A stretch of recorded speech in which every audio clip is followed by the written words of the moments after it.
For this particular session, we have with us Mr. M.G. Parikh, Senior Scientist, Mantra. He is having the experience of more than 40 years.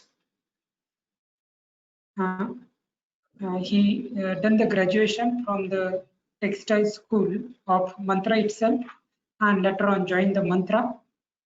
He worked very closely with the Surat textile industry, basically from the process side.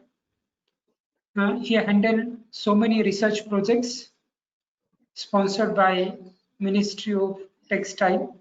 Recently, he got a patent also for the eco-friendly solution for the wastewater coming from the industry, textile industry mainly for the reuse purpose. That also maybe this lecture or maybe next lecture he's going to share that also. So I request all the participants be connected and take the advantage as much as maximum from him. Without taking much time, I welcome once again Parikh sir. Thank you being a resource person for this FDP. He is not only the resource person, but one of the key person in scheduling the course material, designing this particular program from the inception. He's with us. So I thanks once again for his kindness and support we received throughout, and hopefully in the future also we can extend the cooperation more than this.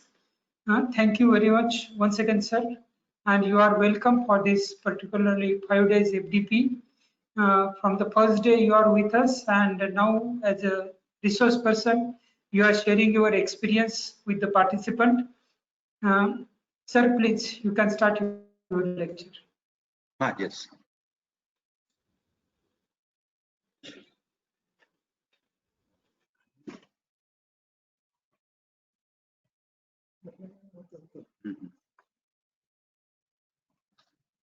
Is sound my audible to you? Hello? Your voice is audible, very clear. Audible? Okay, okay. So thank you very much, Dr. Bade and Kalyankar, and for the introduction. I'll be my presentation is on green technology in textile processing industry. So before I start, I would like to introduce my institute, which is called Mantra. It is actually Man-Made Textile Research Association. We are approved institution of Ministry of Textile, as well as we are approved by as a CSIRO by CSIR. And these are our activities. R&D is the main activity, followed by testing, technical services, training. We are also environmental auditor, energy auditor. We have got Power Loom Service Center. We are Center of Excellence in Technical Textiles. Okay. So,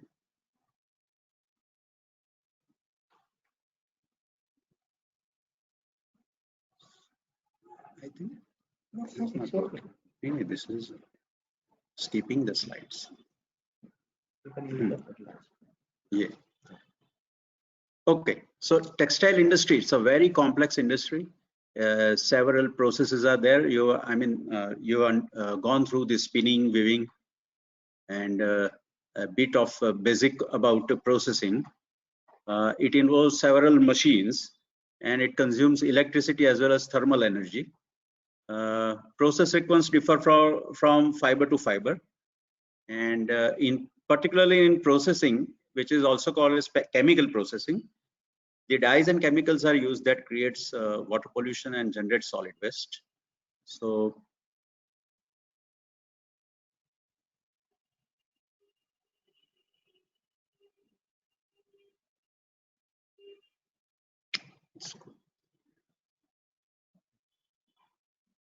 you can use this mouse. I think so. So it's a very complex industry.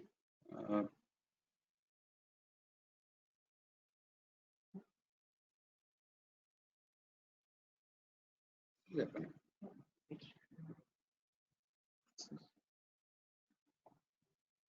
may try keyboard.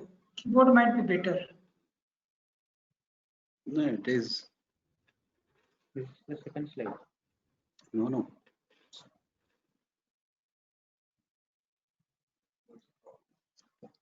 What is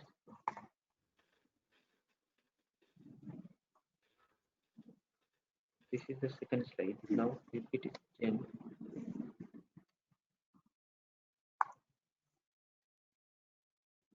नहीं, go for full screen mode. Full Then try. Screen में कुछ problem हो रहा है. हो रहा है. Okay. Let's check. वो आपने कुछ एनिमेशन डाल दिया क्या? नहीं.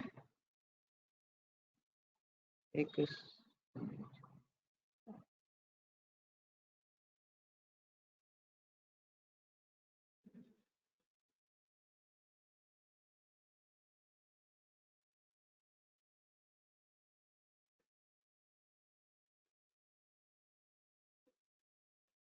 एक्चुअली ये माउस क्लिक पे ऑटोमेटिकली वो किया है सर उधर, वो अनक्लिक कर दो. हेलो,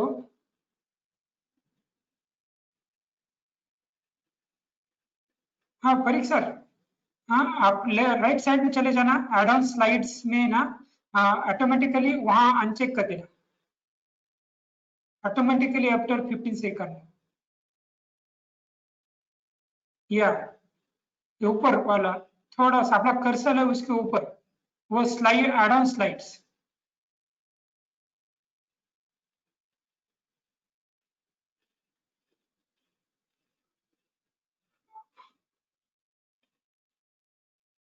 ऑटोमेटिकली आफ्टर 15 सेकंड उसको अनचेक कर देना.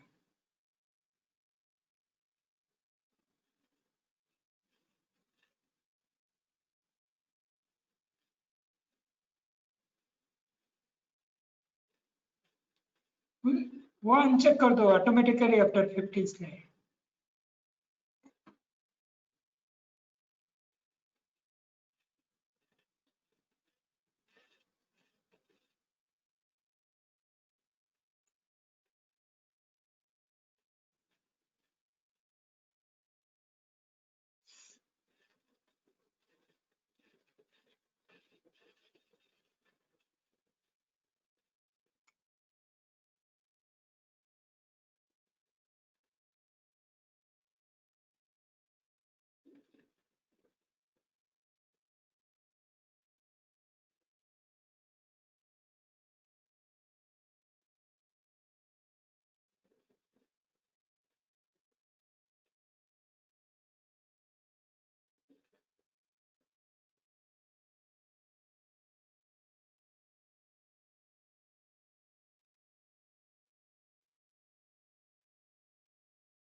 Do apply all.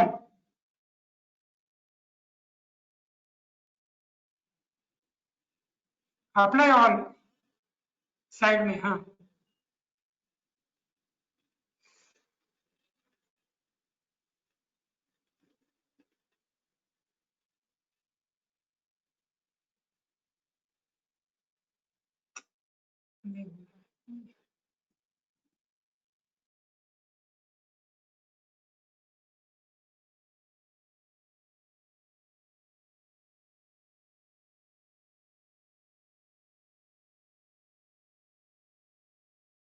Transition speed fast है, उसको नॉर्मल कर देना.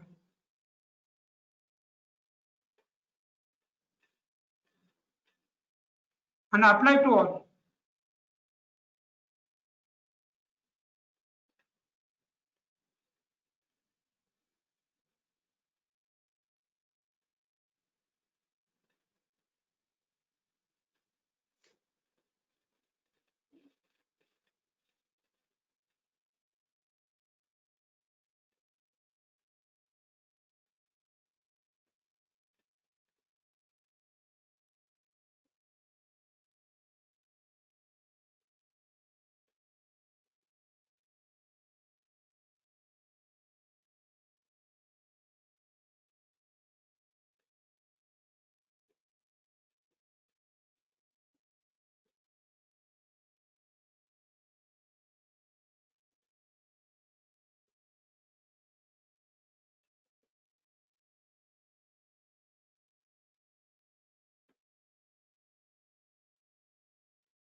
इसको drag करना पड़ेगा। Okay. Okay.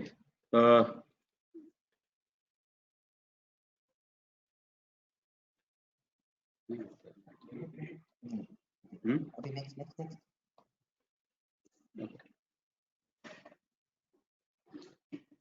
So you have you have taken the sessions of spinning and preparatory weaving, knitting, and even basic processing. So coming to textile processing, it covers all processes from gray fabric to finished fabric. Gray fabric is nothing but it's a fabric received from loom shade or weaving shade. So why it is termed as gray fabric? Because it contains impurities and therefore it is not white. Now the processes that gray fabric undergoes is a pre-treatment, which basically to make the fabric white and absorbent by removing all the impurities. Second is a dyeing, which is a uniform coloration of the fabric throughout width and length of the fabric. And third option is you can also go for coloration by printing, where you can have an attractive design printed. And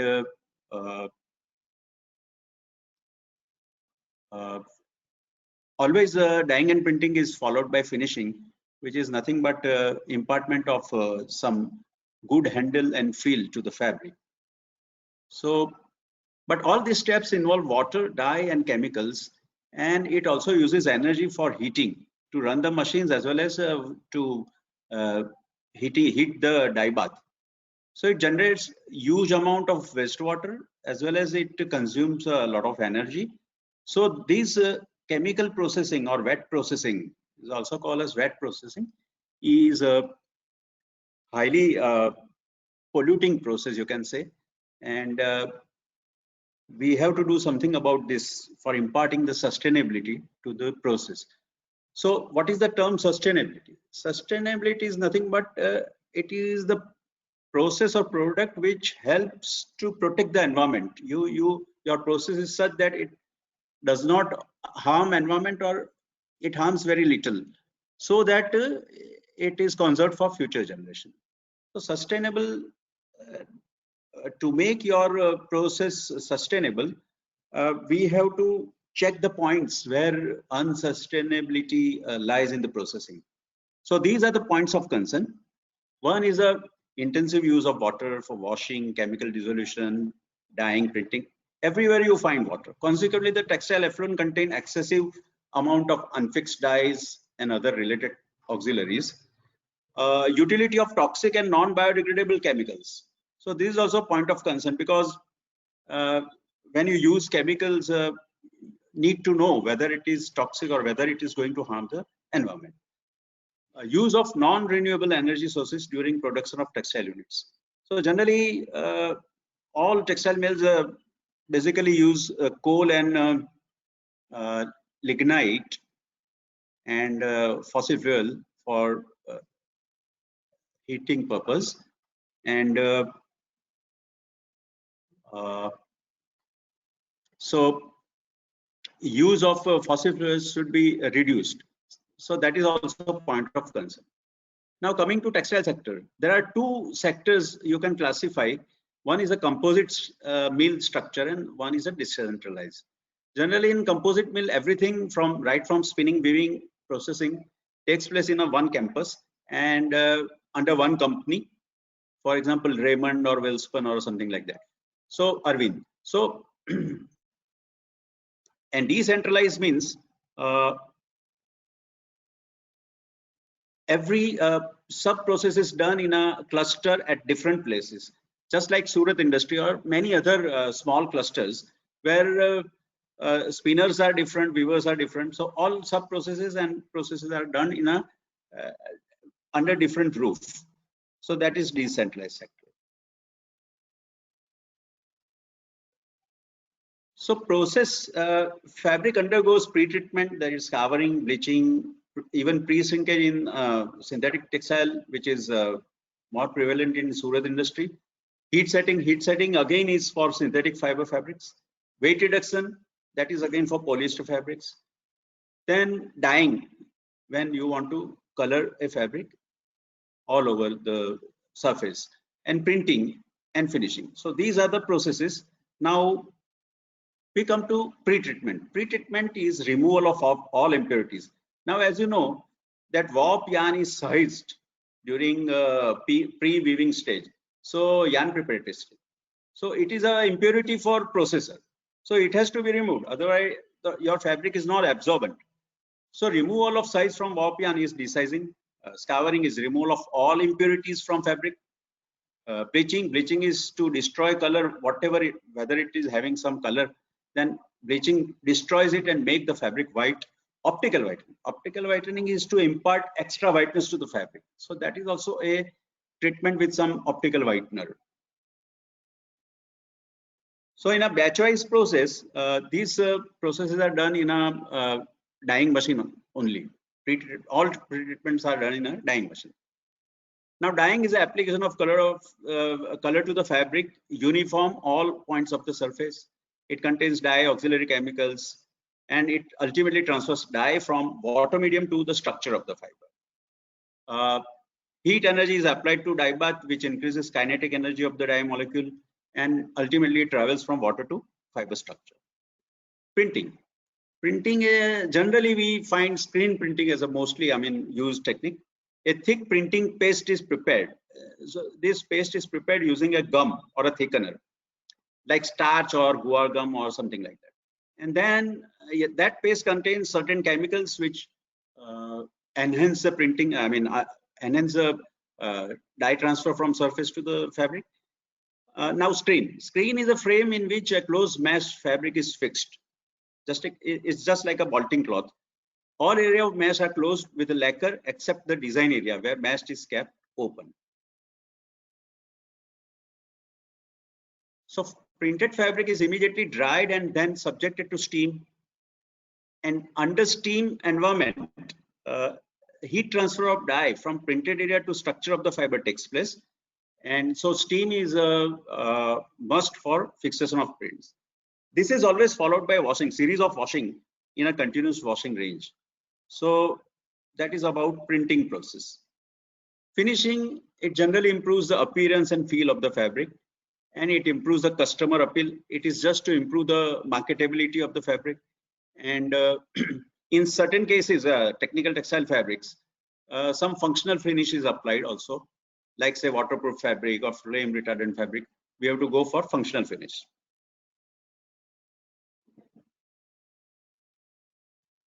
Now, principle of dyeing and water pollution. So dye is in water medium initially, and it gets transferred into fiber structure under influence of chemicals and heat. So at the end, it creates a lot of water pollution because not all dye gets transferred into the fiber structure, and therefore the unfixed dye as well as all that chemical auxiliaries that you have added into the dye bath almost remains unused at the end. So it remains in the bath, and therefore when you reject it, it creates a lot of water pollution. Now printing. So in printing also, after the dye gets fixed in say ager or steamer, not all dyes gets fixed, and therefore a lot of unfixed dye remains. Plus there is a thickener film in which all chemicals are entrapped. This has to be removed, and this creates a huge amount of polluted water. Now, what are the water pollution parameters? Because when we talk about chemical processing, water pollution is a major pollution, and need to know what are the parameters which by which we can measure the water pollution. So it is a COD, BOD, TDS, aquatic toxicity, and there are many others, but these are major. So what is COD? COD is a chemical oxygen demand. So whatever oxygen that is required for chemical degradation of the material or water is known as a chemical oxygen demand. Whereas BOD is a biochemical oxygen demand. So when a material is degraded by biochemical reaction, what is the amount of oxygen that is required? That is called BOD. So more COD and BOD, more polluted is the your effluent or your chemical. TDS is total dissolved solid. This is also important because it is not allowed.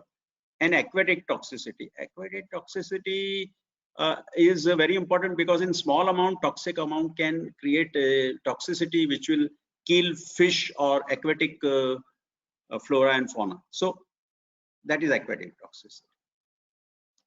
Now coming to our today's subject, green technology strategy for sustainable processing. So as you know that these textile processing is also called chemical processing. It is nothing but it is applied chemistry, and it is also called as textile chemistry.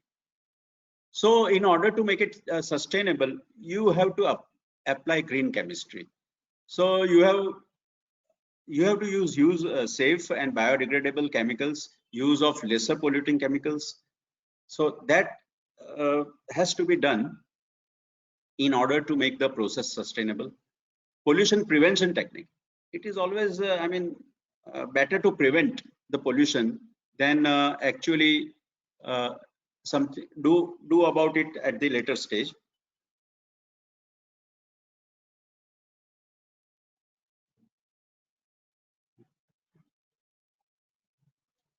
And then use of pollution prevention means you have to reduce water, chemicals, and energy at source. So that is the source reduction also called, and use of renewable energy sources. So you have to do something about energy reduction also in order to make entire process and product sustainable. Now there are two approaches to control pollution. One is treatment approach. That means you are allowed to generate pollution and don't worry about it, and then at the end you treat it. That is treatment approach. And another approach is pollution prevention. That is, you do something at the process itself and try to reduce pollution. So before it generates, you try to minimize it or say reduce it drastically. So in order to improve treatment efficiency, the second approach becomes important. That is, your treatment approach alone cannot control pollution at all. You have to combine pollution prevention as well as treatment in order to control the pollution. So it is always better to go for prevention. So this is elimination of waste at source. Now, how do we practice pollution prevention or waste minimization? So reduction of pollution at source, it can be achieved through reduce chemicals, water, energy, then reuse, recycle. You can reuse the process water at intermediate stage as well as you can recycle it at the end, so that you can minimize the introduction of fresh raw materials, and you can utilize the water for another application. So that is how we can practice pollution prevention. Now, what are the strategies? One is the raw material changes. You substitute hazardous chemicals with less polluting chemical. So that is, first you have to identify the chemicals for their polluting properties. So what you can do, you can measure COD of all chemicals that you are going to use. Process modification and new technologies. So generally the process, if you are doing something with batch process, then it is always better to go for continuous one. That will reduce your water usage. Instead of chemical finish, you can go for mechanical finish. That is one option. Then technologies like heat transfer printing and use of ultrasound, supercritical carbon dioxide technique, plasma technique. These are new technologies which one can use. Then improved operating practices. Inventory control, pre-screening of chemicals, training of workers, operators, operating controls, and reuse, recycle, rinse water, process water. So by improving your operating practices, you can also minimize your waste. Now, what are the pollutants? So scouring and bleaching, you are using detergents, alkali, solvents, wetting agents, sulfur compounds. So, and all your impurities will also contribute they are also pollutant. So if you remove dirt, oil and grease, then that is also in the wastewater. So that also contribute, and they are also pollutant. When you wash it, residue of all above. So at every intermediate state, washing is there. So that washing also have the residues of all this above chemicals and impurities. When you do weight reduction, there are certain chemicals in that. Similarly, dyeing, unfixed dyes, there, acid, leveling agent, wetting agent. So at every stage, whatever chemicals that you are using, along with whatever residues there are there, they contribute, they are pollutants. Now, we start with the individual process and what can be done. That we'll discuss. So in desizing, generally enzymatic desizing is a preferred technique for controlling the pollution, and actually enzyme degrades starch and convert into biodegradable fragments. Similarly, use of hydrogen peroxide in desizing is also preferred. It is also eco-friendly process, and it degrades the starch which is there on warp yarn totally into carbon dioxide and hydrogen peroxide, so water. So that is very eco-friendly method. And in scouring, nowadays what happens that people are using APEO detergent. APEO is a alkyl phenol ethoxylate detergents. These are non-biodegradable detergents, having very low, degradability, and further they have got phenols in them, and that that has a very high aquatic toxicity. So, but these detergents are widely used because of the performance. They are very good detergents. But it is recommended that you replace this with linear alcohol ethoxylate, LAEO. So this is a burning problem for textile industry. Actually, people are using these detergents, but Europeans have already banned. So even trace amount of APEO is not tolerated by Europeans. So whenever you are doing export, you have to test your fabric for residual APEO. If you are using it in your process, then your consignment is entirely rejected. Further, there are certain eco-friendly alternatives which are given by famous companies. So it is already, there. One can practice that. This is just to show what is the structure of nonyl phenol and nonyl phenol. This is the detergent, and this is the phenol it liberates.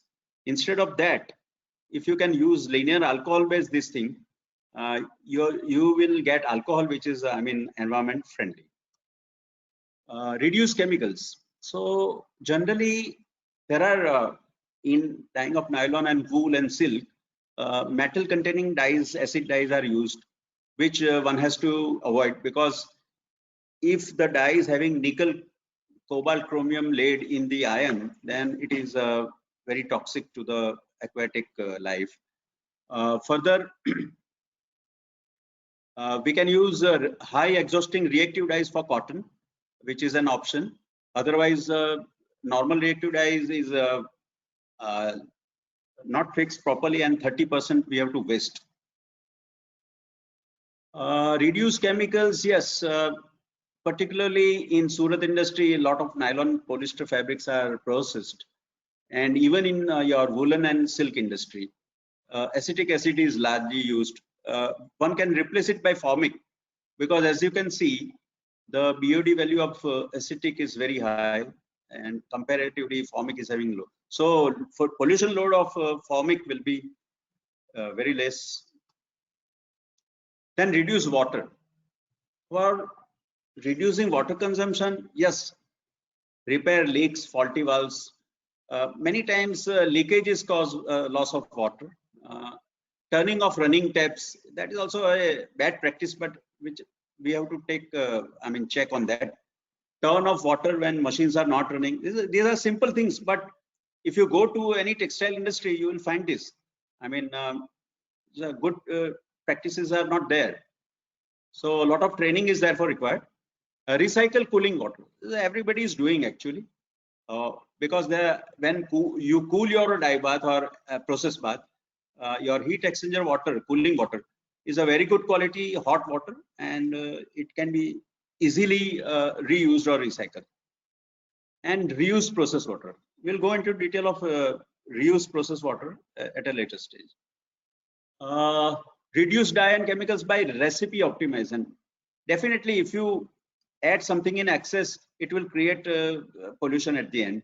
So in industry, it is a common phenomena.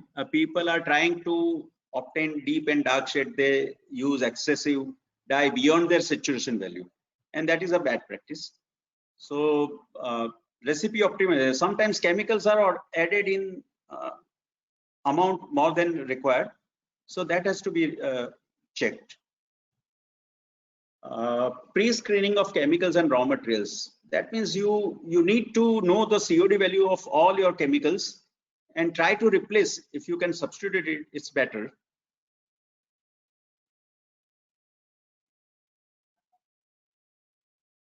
Then process modification, that is a reuse or recycle. Now there are many times in industry one can find that process water can be easily reused. For example, there is a process called drumming, which is followed in polyester industry like Surat and other sectors. So for this, it is only for getting relaxation shrinkage, and there is a plain water inside. They are heating it and revolving the drum for say 2.5 hours or something like that, and at the end they release this hot water. Now this hot water can immediately reused anywhere else, and that is the one area. Similarly, you can apply your mind, and whenever there is a possibility, you can reuse. For example, rinse bath is also not highly polluted.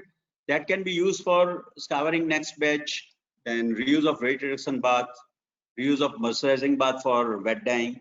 These are all possibility one can go for. This is a typical weight reduction machine for polyester fabrics, where there is you can find this is an overhead tank. So at the end of the process is over, the spent bath is raised by a pump to an overhead tank, and again it is taken back into the machine for next batch. So these practices already there, very popular in Surat industry. Further, the weight reduction bath can be you can neutralize it and isolate PTA as a solid waste, which is a byproduct of that. And that PTA has got very good calorific value, which can be used in a boiler or firing something, or it can be reused for some other processes. This we have done one R&D project, and we have applied for patent. Is pending. Hopefully, we'll get it soon. Countercurrent washing in textile industry. I think Dr. Maiti in the earlier session has already explained this. You can. This is the material flow is in this direction, and the water is added in the reverse direction. So what happens that your cleanest fabric is washed with clean water, and your dirtiest fabric is washed with your dirty water. So this is a very, I mean, it is almost there in cotton industry. It saves on water. Now, combining processes. Many times it is possible to combine, although it is not always, but you can find out where are the possibility. For example, in nylon and polyester, you can combine scouring, bleaching, and optical whitening in one. So what happens? I will explain. This is assuming that your machine takes 500 liters of water. So in batch-wise process, when you do scouring, bleaching, washing in a separate steps, you will drain it for say 5 times, and you will ultimately discharge 2,500 liters of water. But if you combine it in one, then it is only once that you drain it, and then one after washing. So only 2 times you are draining. So you will discharge only 1000 liter. So you are saving on 1500 liters of water. So this is how, you know, total amount of polluted water is also important. It has to be reduced. So water has to be reduced at the end of the pipe. Always it is better to go for continuous process wherever possible instead of batch wise. So in Surat industry, many people have started using continuous weight reduction process instead of this batch wise. I think these also Dr. Maiti has explained you that you can pad your dye liquor in dyeing of cotton, then dry it, again chemical pad with some caustic and this salt, and then steam it and wash off. So this is being done in continuous fashion, and it uses a lesser amount of water and ultimately helps in controlling the pollution.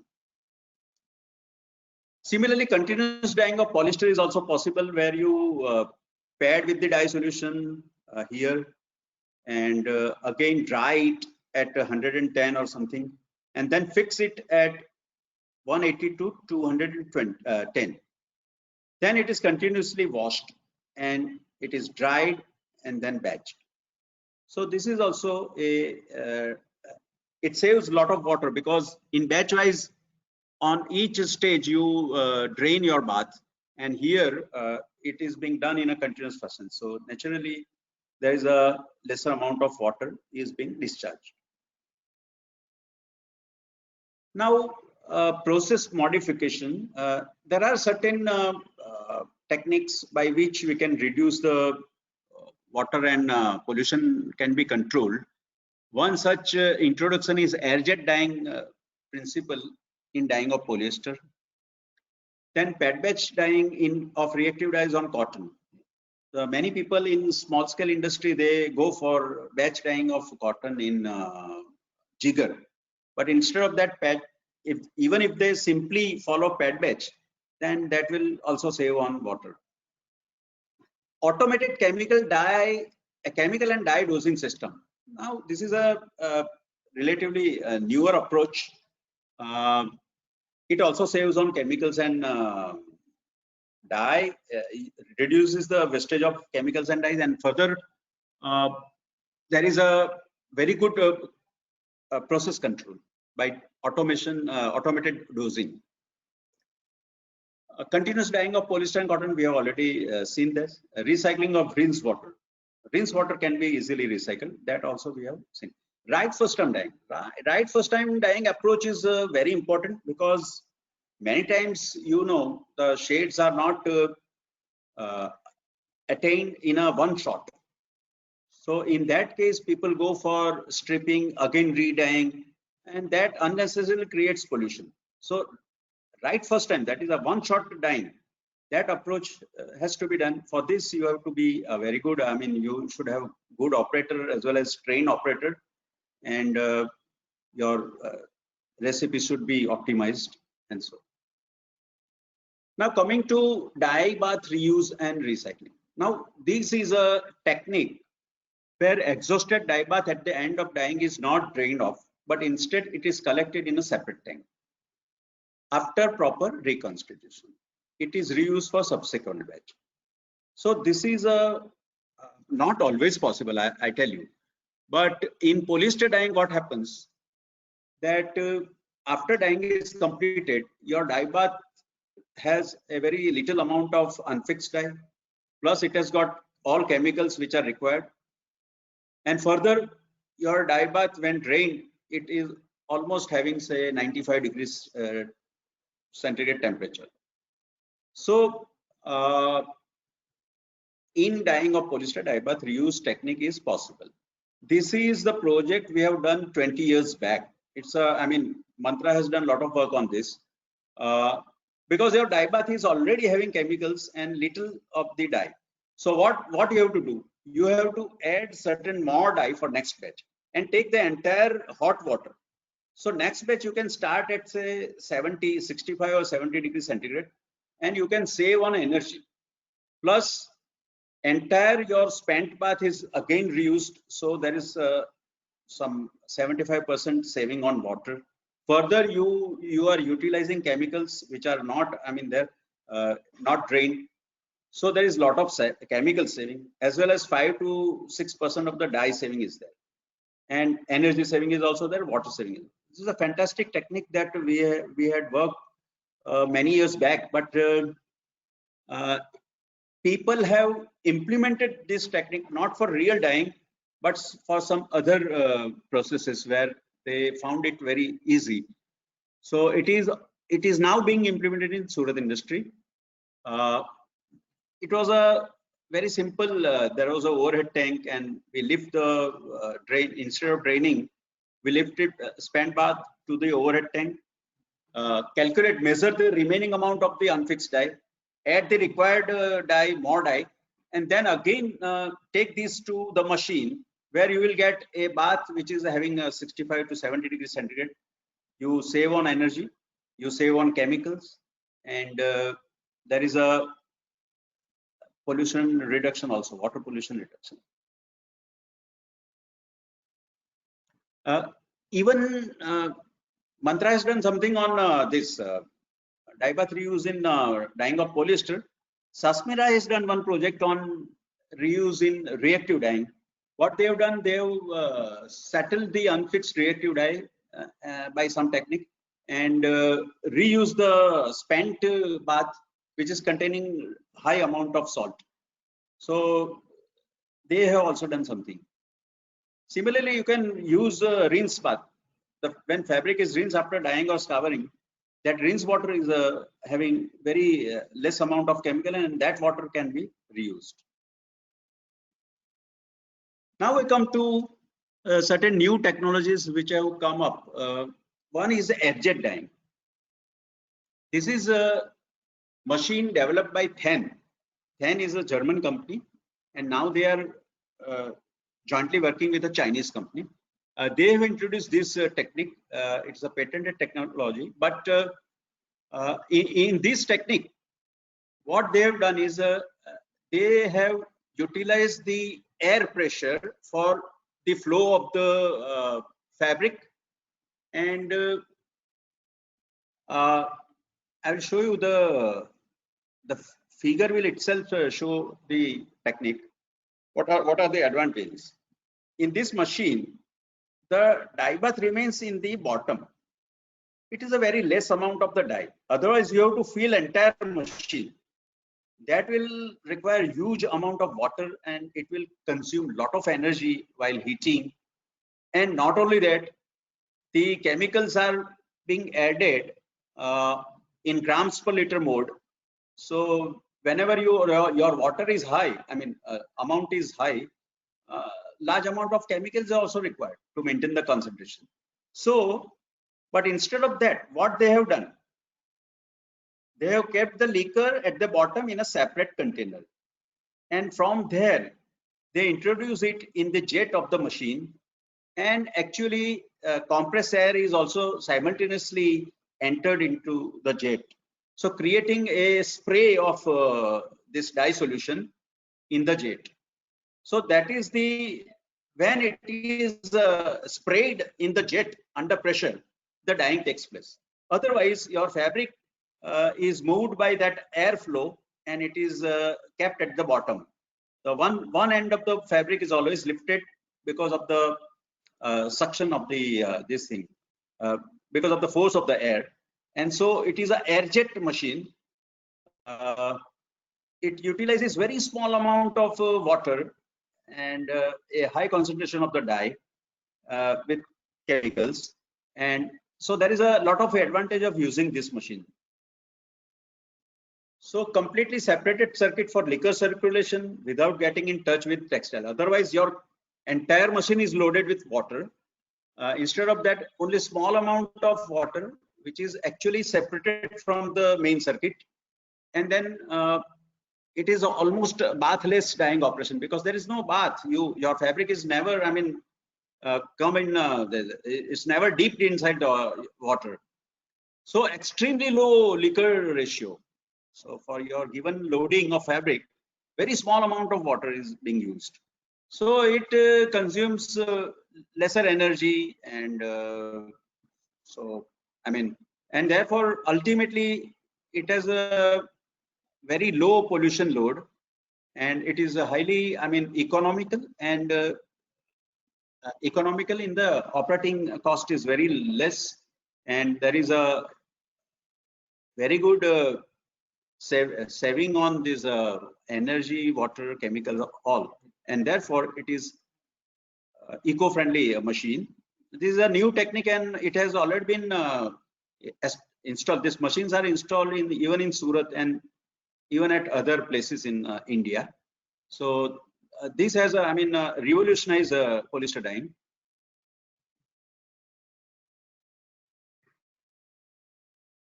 Similarly, there is a heat transfer printing process where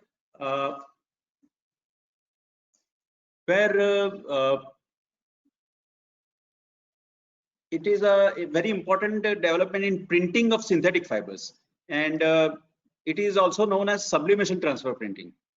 So what happens in this, that I think it was already told by Professor Butolo last evening, that dispersed dyes are having sublimation characteristic. So when you heat any dispersed dye, it gets transferred into gas. So that is a sublimation process. So here the dye is printed. Printed on a paper, on a siliconized paper, which is having very smooth surface. Now print is already there on the fabric. What happens? Your white fabric in touch with the printed paper is entered into a heating zone where your printed dye from the paper sublimes and get transferred onto the fabric. So your entire design from paper is transferred onto the fabric. Now this is entirely a dry process. It does not require any water. So you get a printing where no water is required. So therefore there is no water pollution at all. So this is, I mean, very common in Western countries, where they have actually large amount of polyester and polyester blend fabrics are being printed by heat transfer technology, and they always avoid conventional printing process. Now I know about Surat industry, where say 80% of the fabrics which are processed are polyester sari and dress material, and people have started using this heat transfer printing process in a very big way. So that they don't require this pollution board consent for starting the industry, because there is no, I mean, pollution at all. And so this is a very eco-friendly printing process. The dye on paper sublimes and condenses on the fiber surface, subsequently diffuses into the interior. The temperature range is 190 to 210, and that is only for 20 to 40 seconds only. And no after treatment is required, because the dye directly gets transferred. There are no other chemicals or gum which has to be removed. So no washing is required. So it's a fantastic process. But yes, everything which is said easily, actually there are some limitations, because you don't get very dark and very bright prints, and that is the disadvantage. But otherwise the process is quite eco-friendly. Now coming to ultrasound. Ultrasound is another energy, alternate energy you can say, which can be used. It has got some limited, but yes, it can be used in some tech processes, where instead of heating the dye bath, you can use ultrasound and get the process done. So here also, dyeing with ultrasound, the normal range of human hearing is between 16 Hertz to 16 kilohertz. The ultrasonic frequency lies between 20 to 500. So kilohertz to megahertz. Now, what happens when you apply this ultrasound to a dye bath? it generates compression and rarefaction in the water, and it creates some bubble. And when this bubble collapse, you get a high energy released. So that is called cavitation effect.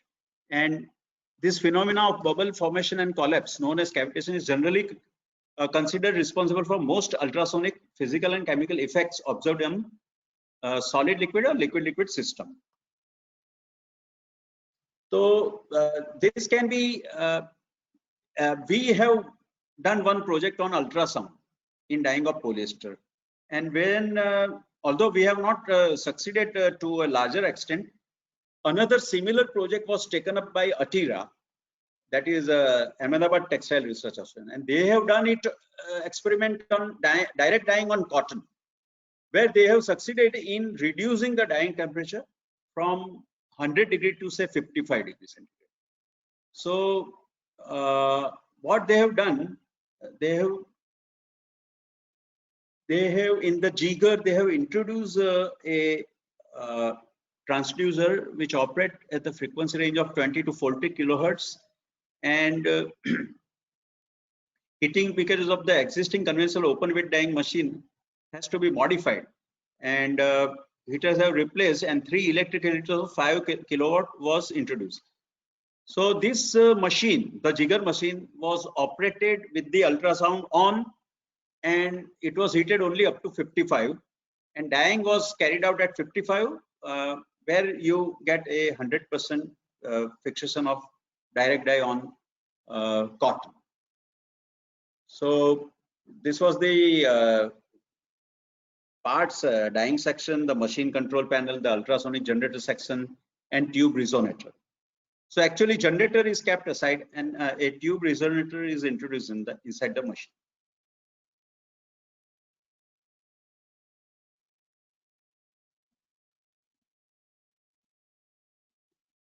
Now similarly, there is nowadays it is a very upcoming technology which is called plasma technology. Plasma is the 4th state of matter. When high voltage current is passed between 2 barrier electrodes, plasma is developed, and plasma can activate surface of the fabric, which may cause cleaning, etching, etc. on the surface. So this is applicable to certain, there are some feasibility where this plasma technology can be applied. It is a totally dry process, it does not use water. So this is a new technology which is gaining importance. A lot of work requires to be done, particularly in this. And as you can see in this figure, when solid is heated, given energy, it is converted to liquid. Further, it is converted into gas, and then when more energy is applied, you get a high energized state of plasma. So plasma treatment, the energetic particles, photons generated in plasma, they interact strongly with the fiber structure surface, and usually via free radical chemistry. So what effects it creates? Normally surface cleaning is possible. So possibly plasma can be used in the cleaning, that is a scouring or something.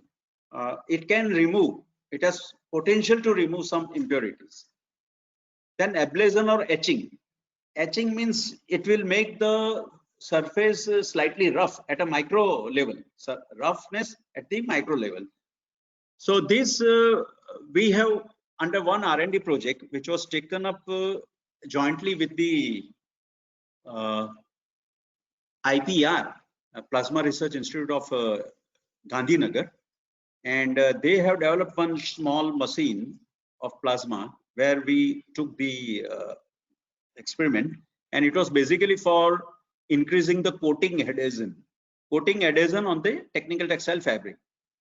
So when a coating, PVC coating is done on a fabric, you get artificial leather. So for that we have applied plasma technology. In this we have the bleached fabric was exposed to plasma treatment for a very few minutes, and then subsequently it was coated with PVC to obtain a PVC leather, artificial leather, where we found that the coating adhesion was increased by about 20%. So there was a 20% increase in coating adhesion. That was because of the creation of micro roughness due to plasma on the surface of the fabric.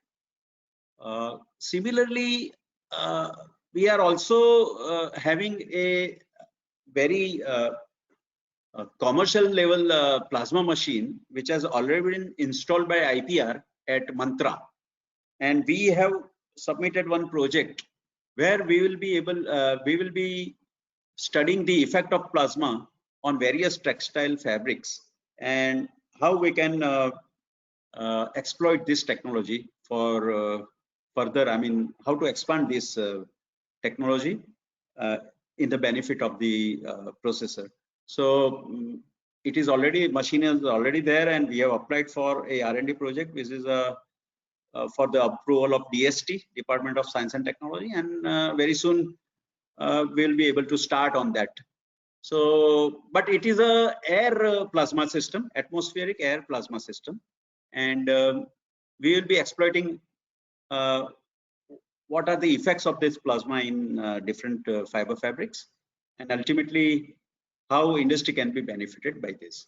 It is a actual commercial scale machine with 3 meter width, and we'll be able to take some pilot scale trial also and bulk scale trial. Now coming to another technology, which is also having a very high promise in pollution control. It is a waterless dyeing with supercritical carbon dioxide. This is the dyeing system using supercritical carbon dioxide, where, as you know, that carbon dioxide is a gas, but under very high pressure, it can be converted into a liquid media, and then that medium can be used for dyeing of polyester, and we can directly add disperse dye and inject this into that medium, and dyeing takes place at in this medium. This is the system. You need to have I mean a special vessel for that, and it has been I would like to mention that Sasmira has done a project on this, and they are now trying to commercialize it. Actually, one company in Europe has already done some introduced some machine at the commercial level, but we are we are still waiting the feedback of the industry. But what are the advantages? So there is no wastewater contamination. Water contamination is not there, and therefore water streams are eliminated. No need for dispersants for making dispersed dye water soluble. Generally, we add a dispersing agent in a large quantity during dispersed dyeing of polyester, which is not required here. CO2 causes polymer fiber to swell slightly, and therefore we get better fixation and faster penetration of the dye into the structure of the fiber.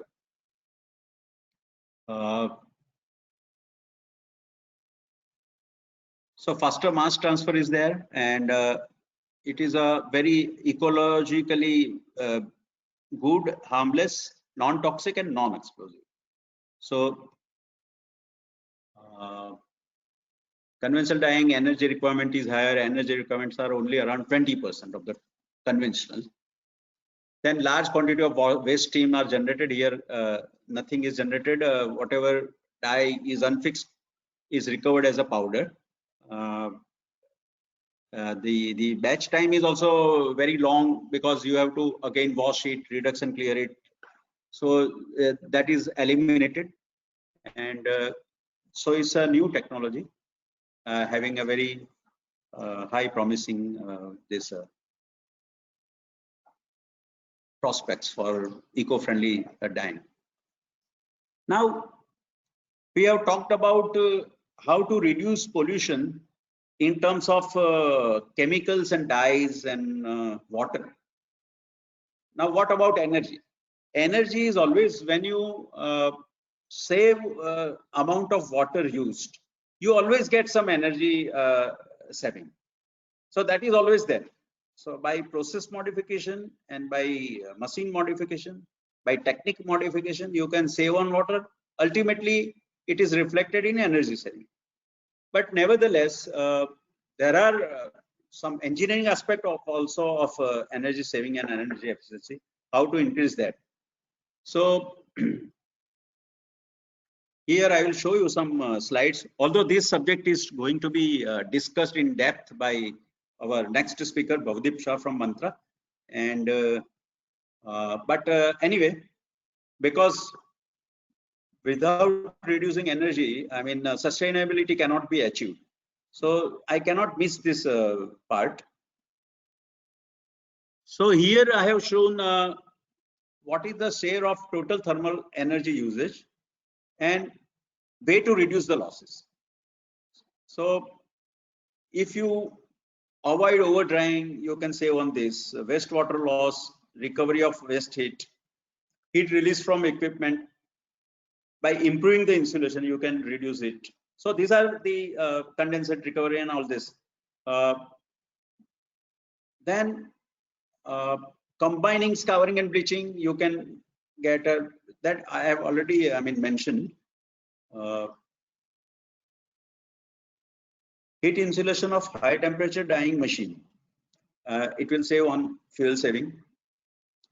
Cooling water recovery. These are the figures that that has been given. Dyeing with airflow jet dyeing machine up to 60%, as I said. Dye bath reuse Rupin 3 lakh saving per dye machine. Conversion of thermic fluids heating system to direct gas firing. This is a yes, it is a better idea to go for direct gas firing system instead of thermic fluid heating system. But because of the increase in the gas prices, people have actually Surat industry people have started using this. They again opted for coal firing and lignite, but again we see that they are again returning to this gas firing system. So economy is one of the when you talk about energy options, the economy of the fuel and all these things play a role.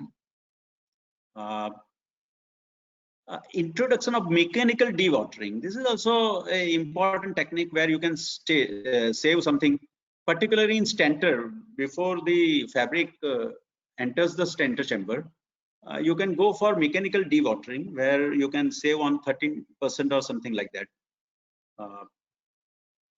Again, in stanter, proper insulation is required.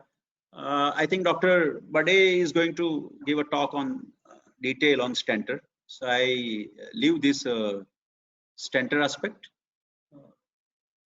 Electricity saving, that is also, going to be discussed in next lecture. So what do you say? I can skip this.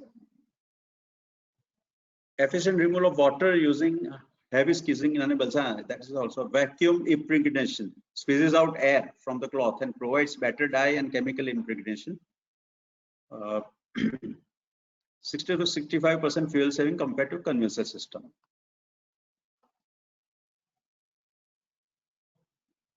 This stanter aspect will be covered by Dr. Bade.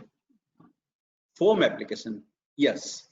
Again, this is an area where you can modify your process. You can go for instead of water dyeing, you can go for foam dyeing, or you can go for foam printing or even foam finishing.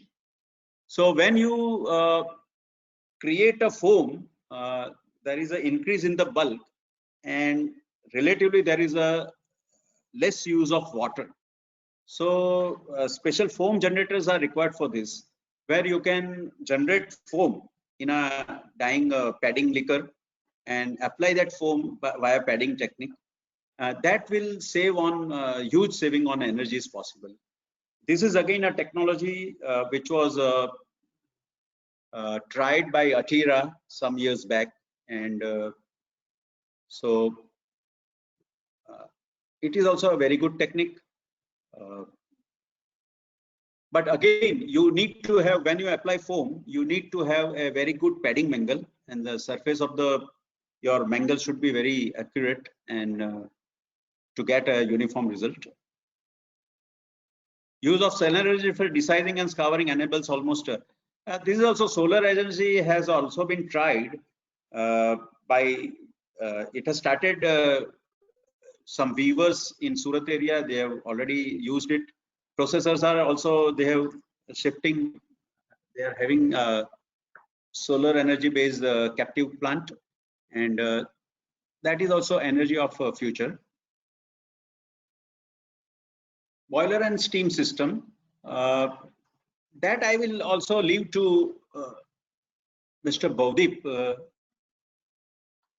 You are going to cover it, no? So I think it will be covered in detail in the next session. So energy saving opportunity in boilers, steam system. So in conclusion, we can summarize that pollution prevention is better than the treatment approach, and for green and sustainable chemical processing of textiles, we need to opt for pollution prevention approach, where we can reduce the usage of dye chemicals as well as water. That will reflect in reduction in the water pollution. Not only that, by reducing the water, you are also saving on energy. So ultimately, it will have a relatively greener technology, and certain newer machines like air jet dyeing machine and heat transfer printing, which are already there, and some newer coming technology like supercritical carbon dioxide and plasma technology. So these are alternative technologies which can be used. Use of renewable energy sources should be tried. Solar energy should be used in a big way. So overall, we can convert this textile processing as a relatively, not completely, but relatively greener.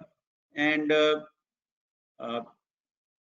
here I would also like to add that ultimately I was talking about the processing, but overall the product should be sustainable, and for that you need to use certain green fibers, which are say in cotton also you should use organic cotton, and some unconventional fibers need to be promoted, like say banana fiber and hemp, which is hemp is a popular, I mean it is available in Uttarakhand area of Himalaya, and so we have also done one project on banana, and similarly there are synthetic fibers also. Polylactic acid based fibers are eco-friendly, they are biodegradable. DuPont has recently come up with Sorona fiber, which is a partly sustainable, renewable. It is they make it from maize oil, and one company in Surat has already produced that Sorona sari, introduced Sorona sari. Sorona is a trade name for that PTT fiber introduced by DuPont. Here, there one component of the raw material is manufactured from natural resources like maize oil. So there is a need to go for biodegradable fibers and sustainable fibers, so that your overall product is also sustainable. And if you want to export your fabrics or garments to European countries, for example, they are very strict, and they want not only that your fabric should be free of all hazardous residues, but they also say that it should be processed in a very environment friendly process must be there. So they have banned certain chemicals which should not be used during processing. And so these things, I mean, green textile is coming up in a big way. We have to, industry has to do something about it. I wish this type of subject is also introduced in the curriculum of the textile colleges, and it should be given importance. Thank you.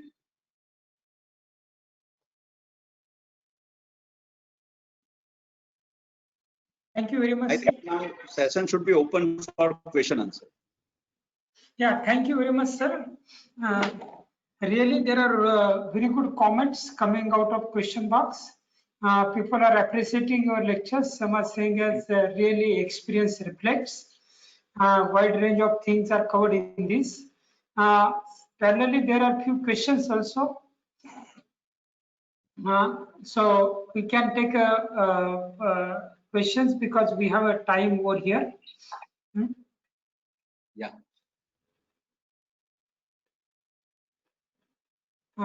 Jankana Jadhav is asking, please give brief about waterless dye.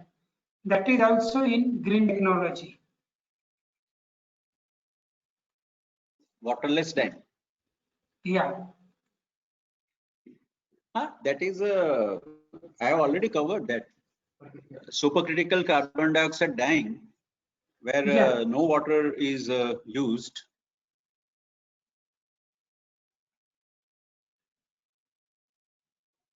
Okay, you can just say a few words related to it. It is in dyeing of polyester. We generally dye fabric in jet dyeing machine at 130 degrees centigrade temperature under pressure in a closed vessel. The jet dyeing is a closed machine. After dyeing is over, you drain it and again wash it, reduction, clear it. So it's a process whereas you can use a supercritical carbon dioxide as a medium that will give you waterless dyeing. So you can see in this slide.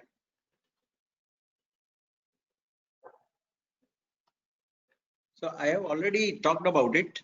As I said, Sasmira has already done a project on this, and they are now trying to commercialize it. So they are far ahead in this. They have done something very good work. It is a carbon dioxide gas is converted into a supercritical carbon dioxide by applying a high pressure. There is a special vessel for this, and then in that medium you have to carry out dyeing. So it is the dispersed dye itself dissolve in this liquid carbon dioxide medium, and there is a energy saving, as well as there is a complete fixation also is there, and no water pollution is generated. So it's a good technique, but needs to be done to commercialize it. They are finding it very difficult because of the capital cost, as well as some because if you invest on heavily on a machine, you need to have a programming and all this. So economic aspect are people are considering. As I said, a European company which is called it's a Czech company called Daiku. Daiku have already introduced a commercial machine, but it is not accepted by Indian entrepreneurs, industrialists, because of the high cost, and possibly cost economic is coming in the way. Otherwise, technique is almost partly commercialized. Yeah, very good, sir. I think question is clear. Naresh Kumar is having two questions. I will take first question over here. Why enzymatic scoring is not getting fully commercialized?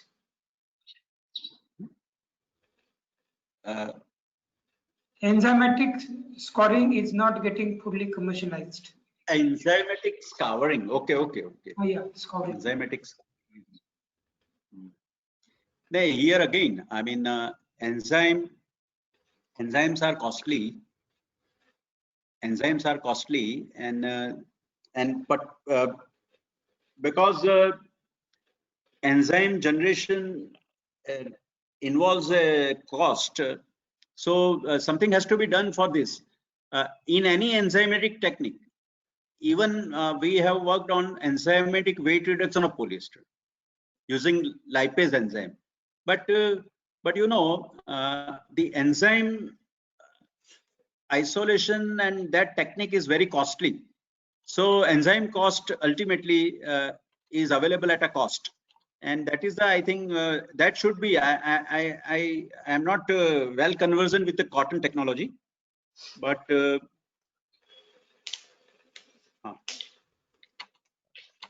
it should be the case. I mean, enzymes are very costly as such. What is the Okay. next? Yeah, next second question is can transfer printing be possible on cotton with modified dyes?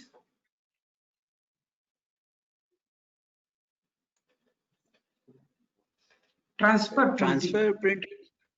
Transfer printing is generally recommended for polyester using dispersed dye system, and I think it is not possible on cotton. Maybe some research work may be going on, but it has not come to the commercial level. Nobody's talking about it. Actually, inkjet printing, digital printing is coming up in a big way, and many industry has started inkjet printing using this machine.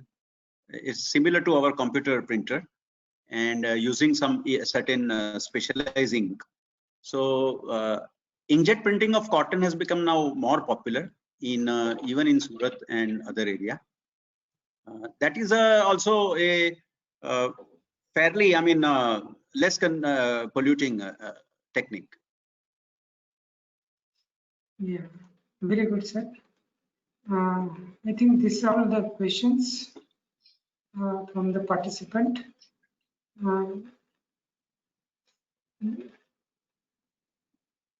You have again summarized it also. What are going to be the latest techniques used in the textile industry? That remark is also coming up. You have covered a lot of things in this. With this wonderful lecture, I think I will thanks our today's speaker, Mr. M.G. Parikh, who is a very, very experienced person, and that experience is really reflected from his lecture. We all are got benefited from it. Sir, so with this, I will this Harsh Harith is also saying the lecture is very good, informative, and relating the heat transfer what is learned in mechanical. Okay, so with this, I will end the session. Our next session is going to start exactly at 4 o'clock. So be connected at 3:50. Don't be delayed. If you get delayed, then session get delayed, and the speaker is not going to have the time allocated to him to cover the things whatever is there. Next session is related to the energy conservation in textile industries. The Mantra have done a lot of work, and they have done the audit also. Energy audits of so many, I think hundreds of units in the Surat and around Surat area from various locations. And basically energy conservation is important aspect which everybody is aware of it. With this, once again, I thanks today's our session speaker, Mr. M.G. Parikh. Thank you very much, sir, to find out the time from your busy schedule and sharing your valuable experience, which all the participants got benefited. Thank you, and we'll end the session now. Dr. Vivek, you have anything to say? No, sir, it is a perfect lecture. In fact, I am reading the comments written by the participants. They are really saying that now, whatever the knowledge base they are having in their individual domain, they are finding the applicability of that in this textile industry. Okay, with such an informative presentation. So they are finding the application of their individual knowledge source in textile industry. So this is what we can say the outcome of this FDP. So thank you very much, sir, for making it very simple. Okay, that is what your beauty. Okay, otherwise, if it is presented a little bit in a very higher level, then participant or people may stay away from that. But now through the interaction of the participant, I can say that now they are learning very much in the textile industry, and definitely they may help in future to upgrade this textile industry to higher level. So let us see how this FDP will be benefited by that. Thank you very much, sir. Once again, on behalf of the organizing committee, I request all the participants to join us at 3:50 to start our next session. Okay, so thank you one and all. Thank you.